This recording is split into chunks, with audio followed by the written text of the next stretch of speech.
Okay, so welcome to the Bite-Sized Training Workshop on leadership from me, Dave Holland. And just for those, we obviously have thousands of people dialing in and watching and looking and this sort of thing. These are our contact details. If you want to email me, David Holland, resultsrulesok.com, or the website, get in touch, see what we get up to, and I'd like to hear from you. And if you want to ask any questions, either on the call or otherwise, just drop me a message. So I'm going to use Luxembourg as an example or a little sort of case study of this sort of leadership principle, if you like. So for those who don't know, this is sunny Luxembourg. We live in Metz. We're in France. We're about 35, 40 minutes south of Lux. We're moving up towards the border. As you know, in about 3 months' time, we've got a house up there we're moving into. But Luxembourg is a very unusual, unique, special, fabulous place. Some people on the call today are actually in Luxembourg. Other people I know across the borders as well. So Luxembourg is a very small or smallish country, population about 625,000.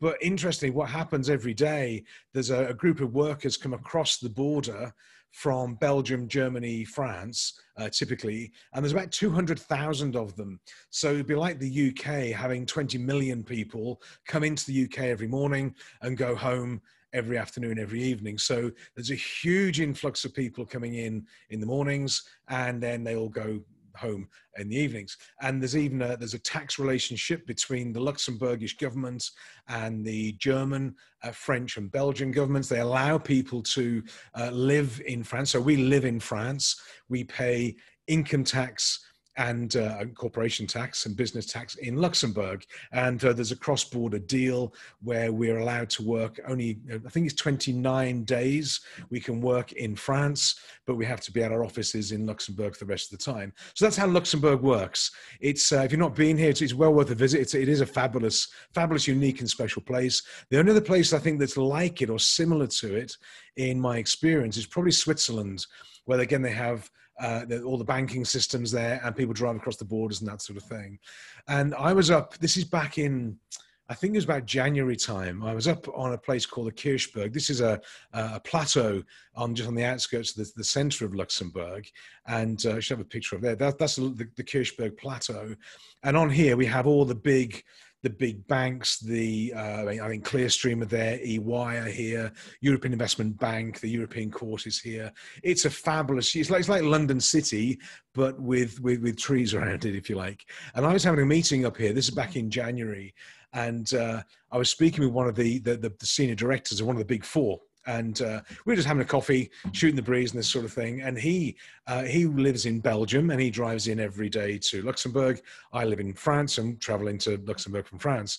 And we were just sort of kicking some ideas around. And he's got in his organization, I think it was 2,500 people, of which around about 2,000 of them come from outside Luxembourg, because I think it's 45% of the workers in Luxembourg are cross-border, so a huge percentage. And I remember saying to him, why don't you as an organization allow your people to work either remotely from home when they can, which was, there's an amount of time you can work from home, or at least work remotely in, a co-working space. There's lots of these, coffee shop based co-working spaces popped up in Luxembourg, and they're all very funky and very cool. Why don't you allow your people to do that to avoid some of the traffic and the chaos, if you like? And because this is a picture, I took this picture a while ago. This is the motorway, or the autoroute, sorry, I should say.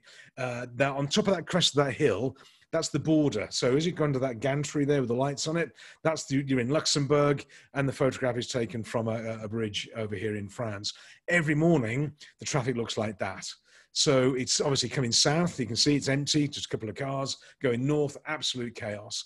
For me to get into Luxembourg for 9 o'clock, I leave here at 5:30 in the morning, because it takes me then about an hour.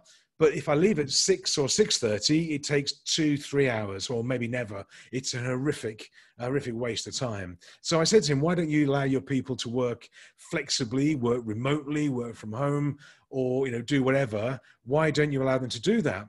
And he turned around and said, well, of course that won't work in our business, because we are highly regulated. And they are under FCA on this thing in the UK. They're highly regulated by what is in Luxembourg called the CSSF. They have a lot of security. They have people who are in audit and internal audit, these type of things. They can't work from home. It's not possible. Technology won't work. Security is a risk and all this sort of thing. And I think it was at least over here, I think it was on March the 15th. I remember driving back from Lux, and it came over on the radio. Radio was at RTL, and literally the lockdown had been announced, and it was literally, okay, you can't go into Luxembourg, you can't cross the border, you have to work from home. Now, for us, it was sort of okay because we're set up here to do, we've got videos, we've got cameras and all that sort of thing. We can just translate our office pretty easily down here. Most of the work that I do is done over Skype and Zoom and GoToMeeting anyway, so it's a reasonably straightforward transition for us. But overnight, the whole of Luxembourg went into remote working, and what was impossible on Monday became critical on Tuesday. Literally, businesses pivoted and they allowed people to work from home. And what's happened since then, I think it was on the 20th of March, I think, was when the French and German and Belgian authorities said, okay, the deal's off. Now you can stay at home, work from home, and we can do that to Christmas now. So even though we're based out of Luxembourg, thousands of people are not going into Luxembourg. Maybe a couple of people who are in bicycle, thanks, Sean. No, maybe anybody who's in Luxembourg understands this, but they've now been able to work, even if they're in Luxembourg, they can work at home in Luxembourg, but also all the frontaliers can as well. So what's happened is there's been a seismic shift, because when COVID turned up mid-Feb, and it applied to all of us, I think France, Luxembourg, Germany, Belgium was around about 2 or 3 weeks ahead of the UK. Not in a good way, but just we had the indications first. We were in lockdown first. The UK didn't really respond quite as quickly. And so the world changed, and that's been going on for 6 months now. So all these things that weren't possible, couldn't be done, became possible and can be done. And the challenge now, I think, from a leadership perspective and a business perspective, and speaking to people doing what I do all over the world, is people don't want to go back to how it was. So even though the restrictions may be lifted, and they're not lifted yet, we are still on semi-lockdown over here. I know the UK had some new restrictions announced yesterday. But when it comes to opening up the restrictions again, they don't want to go back. They don't want to go back to their offices. They don't want to go back to the commutes. They don't want to sit in, certainly from a Luxembourg point of view, who wants to sit in the car for 2 hours, or as Sean suggested, on a bike? Thanks for that. Why would they do that? Well, they don't want to do it because the technology has been proven, the systems have been proven, and when regulations catch up, they don't want to go back. So from a leadership point of view, we've got a real challenge now, because the old ways of managing and leading that we had before aren't applicable anymore. They've changed. They've gone because the situation has changed around us. So we've got to find a way of, I think, in my opinion, adapting to the needs of the economy, the needs of the people and technology, but we've got to be different when we come out of this. And some organizations are, and some organizations aren't being different. Some are snapping back into the old ways of working, and it's just not going to work for them. People aren't going to tolerate it anymore. And I think what happened was when people were in offices or in warehouses, wherever it was, they tolerated the work in the office because they had no choice. And people thought they liked it and enjoyed it. They bought them pizza on a Friday and put a pool table in reception and allowed them to wear jeans on a Friday afternoon. And they thought that was it. People are happy. Well, you know what? They weren't. They didn't like sitting next to, to Bob or to Helen and all the bitching and the politics and the travel. They didn't like that. And some people now, when they realize they can operate from home on a more freelance sort of basis, they want to hold on to it. Now, if we don't adapt our businesses and our companies around that expectation, I don't think we're going to hold on to the best people. I think the best companies are going to be those that adapt, allow people to have this sort of flexibility.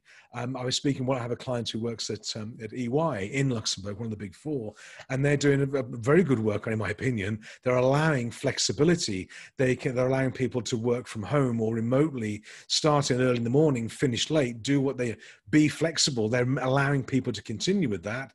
And it's enabling people to fit their jobs around their lifestyles rather than lifestyle around the jobs. Hugely attractive to people in my experience. So if I go back to back into January, February time, there are three reference materials I'd like to sort of suggest or recommend to you. The first one is this one. It's a book called Fish. Aaron might recognize this one, but anyway, the book called Fish, and this is a story about the Seattle fish market over in the US, where they transformed their business. I'll send the video link out to you in the notes without describing it all now, but it was all to do with having rules and principles about being customer service focused, having fun in your business, being present, making people's day, and and being present in the moment, being a good team player and being customer service. And this has been around for years. This is back in the 1990s. That's what first one. Second one is this one. This is more recent. This was probably 18 months, 2 years ago. Andrew Barnes, a 4-day week over in New Zealand. Andrew Barnes, the CEO of this insurance company. And what he said to people was, look, you're working 5 days a week now. I'll pay you your salary, but I only want you to work 4 days a week. In those 4 days, I expect you to produce the same amount of output or productivity, if you like, that you were doing in 5 days, but you can have Monday off every week or Tuesday afternoon, Thursday morning, engineer it between yourselves, but don't work 5 days, work 4 days. And it worked. There's a whole academic white paper on this. If you look at the 4-day week and Google it, find the book, it's worth a read. But also there's a university been studying it. The stats are there, productivity, performance. It's worked really well. So that was about 18 months ago. And the third one I'm going to run through a little bit more detail was this one, is Reinventing Organizations. Frederic Laloux, who's a Belgian author. I think he's in the States now. Fabulous book. I've been using this with clients and teams for a couple of years now. And now all these ideas, when pre-COVID, I would say to people, look, here's the fish story, here's the video. And they go, yeah, that's great. I get it. And they go, here, 4-day week. Is it possible to run your business or your team 4 days a week, but pay them for 5? Or is it okay? Can we reinvent the organization, which I'll go through in more detail? And everybody, pretty much the story was the same. It was, well, that's great. That's okay if you're running a fish market in Seattle or an insurance company over in New Zealand, or you're doing something in Belgium or whatever it is. But the key phrase I always got back from some people, not you guys, was, yeah, but that won't work in my business. That won't work. And Samantha, excellent. You are Teal. Good. That'll make sense in a second or two to everybody. But everybody said, most people, with the exception of Sam, clearly, was, well, that's like, but that won't work. We can't make it work in our organization. And all these ideas that sounded very good on a sort of academic, intuitive basis were canceled out because managers and leaders weren't up to the challenge, weren't open to the possibility of making it change. It offended their hierarchy, their status, their control of people, and basically they didn't like it. It took away control and it gave autonomy to the teams, and they didn't feel comfortable with it. So all these ideas that have been around for a long time were basically not introduced by so many people. Some did, but a lot didn't because it was comfortable not to. COVID has now meant that we don't have a choice. People aren't coming back. They don't want to come back. Clients aren't going to come back the same way. The world has changed. The world has shifted. And as leaders and managers and owners, we've got to recognize that and adapt around it. So these ideas that seemed good are now compulsory. So I recommend, I'll send the links out for you after the workshop. The one I'm going to pick on and go through in a little bit more detail is the Reinventing Organizations. It's such a powerful book, in my opinion, storyboard, and just give it a flavor of it. And then also, how do you introduce those ideas and principles into your business, into your team? I've got an ebook that I've written that I'm going to send out as well. And it's something I've used with a number of organizations, including, interestingly, European Investment Bank. We did this particular presentation for the EIB up in Luxembourg, and they loved it. They actually introduced it before COVID as well. So, kudos to those guys. They were very open to these sort of ideas, and I wish more people had been. But anyway, so Reinventing Organizations. So what the book does, it stylizes different cultures and structures of organizations by color. And it starts off with red. You have a red organization, and these are stylized about power and fear.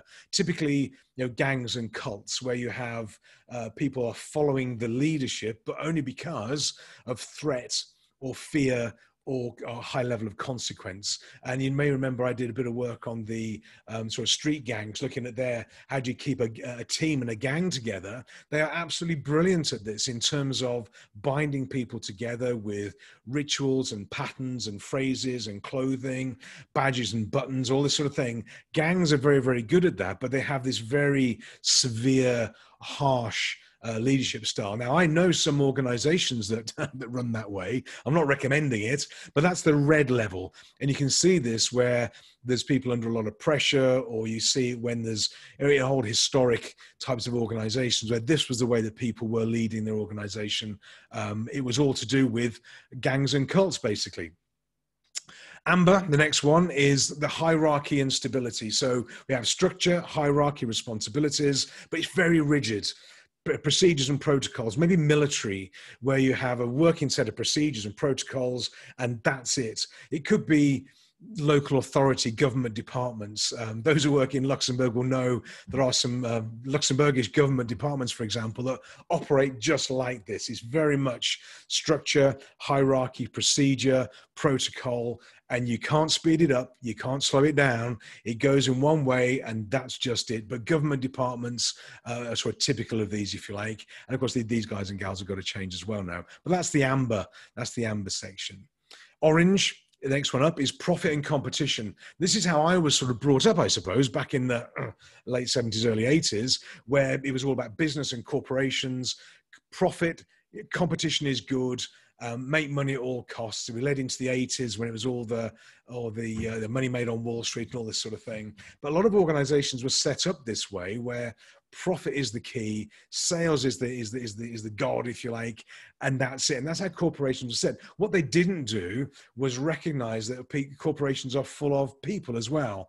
And yeah, the BBC, well done. They forgot that people are interesting to have around as well. They treated people as clocks, not clouds. If you recall that presentation from a couple of weeks ago, they treated people as mechanistic, they treated them as systemized, and they forgot that people have hearts and spirits as well. So high levels of stress, high turnover, and it wasn't sustainable. But our orange organizations are these high profit, high competition, very fast paced, type of organizations. And there's a place for those, or a little bit of that, but we've had to move beyond it.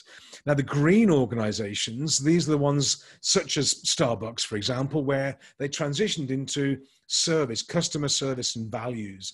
And I was having a sort of a conversation earlier on today with a client, and he said, this has happened. And I said, well, okay, remember, we're in the customer service business. I'm not in the coaching and training business at all, or the language training business. That's our other division. I'm not in that business at all. I'm in the customer service business. And I think for you guys as well, you're not in the accounting business, you're not in the recruitment business, you're in the customer service business. And that's where these green traits came along, where we have customer service charters, we have values, we have a culture, we have a spirit. But even so, we're still shrouded in this industrial age mentality of 9-to-5 thinking, in the office, work hard, do extra hours and go home afterwards. It still didn't really tick the box, if you like, of people orientation.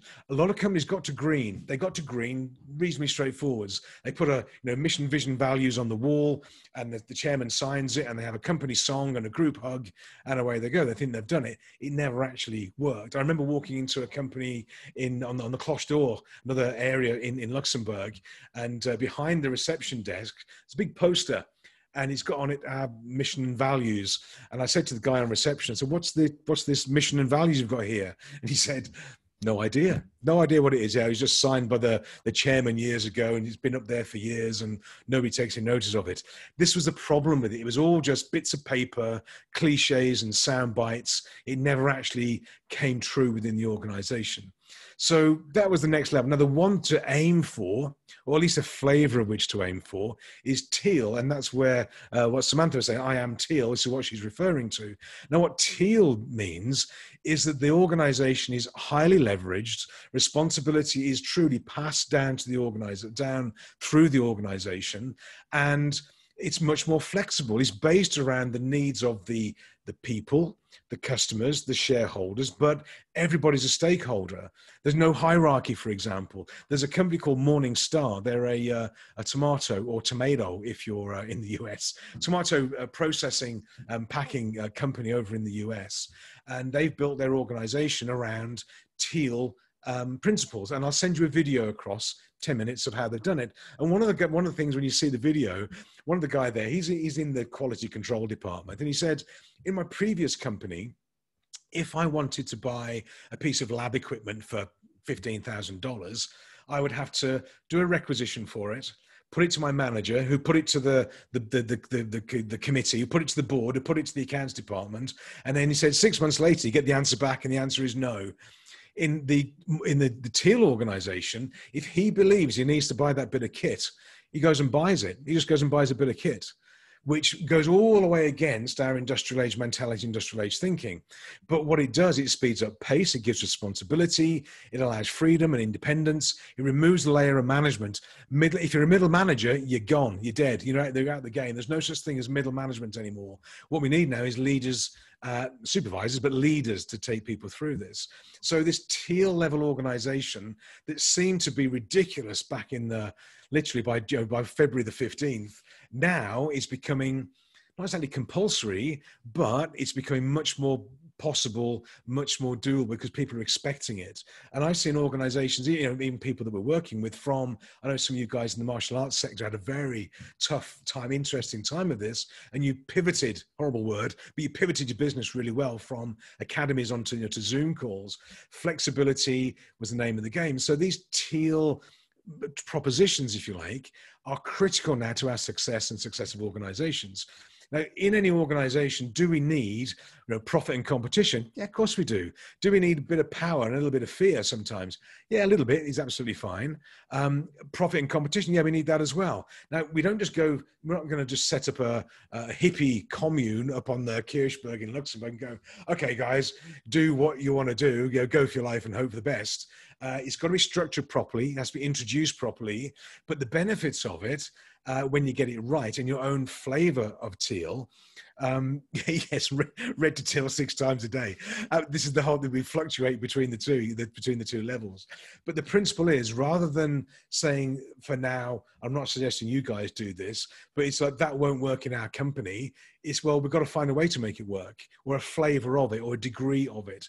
Should people come back to the offices in October, November? Yeah, of course they should. Should they come back 5 days a week? I don't know. Should they work flexibly? Can they work early mornings or do late afternoons? Can they come back 3 days and do 2 days at home? Don't know.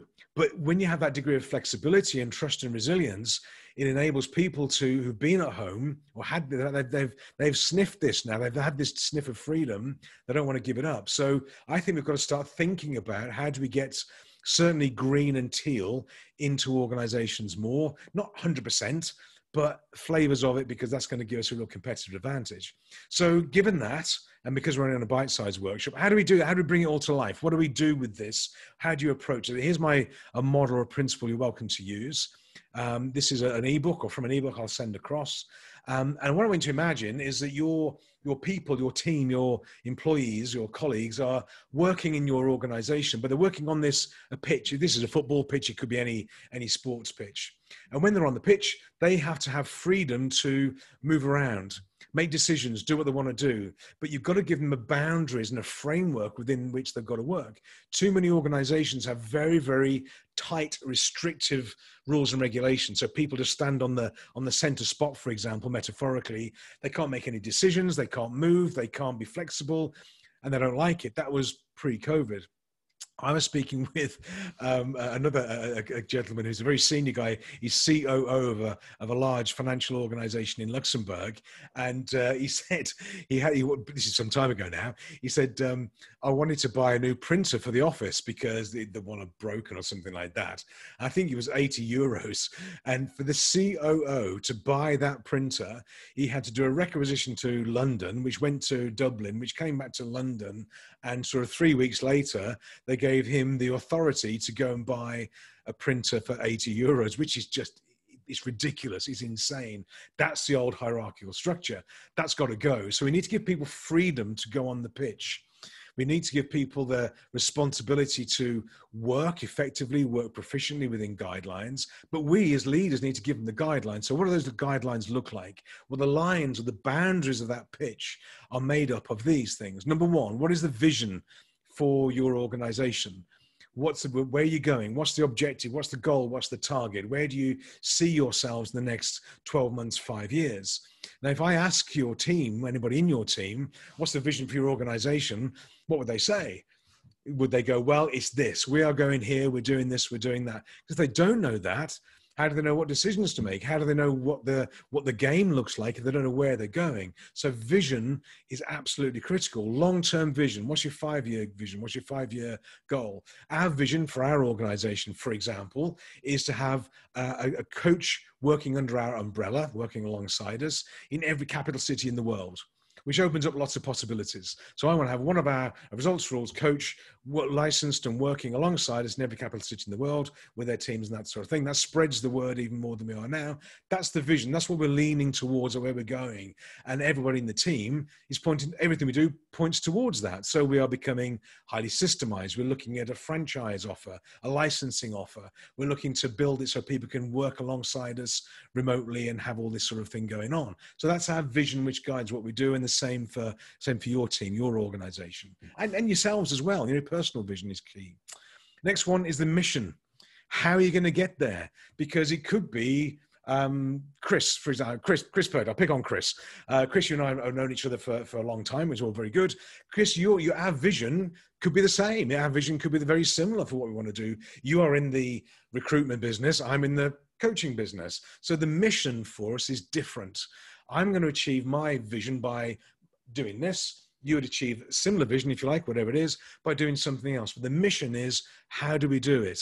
For us, it's, we need to be at the top of our game in coaching and training, technology, publications. We've got to have cutting edge, leading knowledge and research going on. Our mission is to lead the field in what we do. So that's our mission. Your mission needs to be clear as well. Everything you do needs to point towards achieving the mission. The third area is rules of the game. This is the critical one. Now, what are the rules of the game? What's the culture of your organization? What's it okay to do and not to do? Is it okay to work at home? Is it okay to work flexibly? Is it okay to work on your laptop and go away for a month? Now, I don't know what the answer to all these are, but when you have the rules of the game, it's how you treat each other. What's the expectations of each other? Not the critical, the contract of employment. That's a legal document. We'll come on to that in a second or two. But what's this? What surrounds it? What's the spirit? What's the culture? What's the expectations? Is it okay to bitch and moan about each other at the coffee machine in the mornings? Probably not. Is it, what business are we in? We're in the customer service business. We're not in the 9-to-5 business, for example. These are the rules of the game, and we have to be really clear on these. What's it okay to do and what's it not okay to do? Because then when people know what they're doing, then they can make their own decisions within the parameters that we set. And people don't like to have a broad, huge range of choices to make. They need to be funneled. It's like going into a car park. I'm a nightmare for this.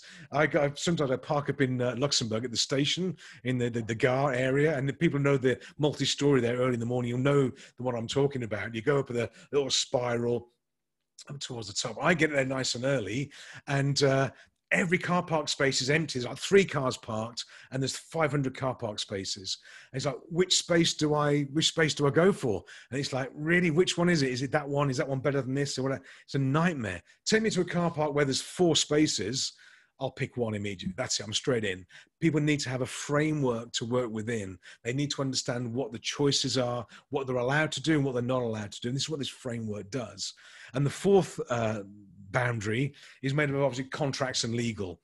So yes, you've got contracts of employment, you've got legal contracts and framework. In financial services, you're high compliance and rules and regulations. In franchising, there are agreements. You've got to be compliant with your rules and regulations. But when people go onto that pitch, then they can do what they like. This is the essence of it. Then they can choose how they work, what they do, what decisions to make. They can form teams, they can form structures. They can make the business work without you being on the pitch with them. You don't go on the pitch.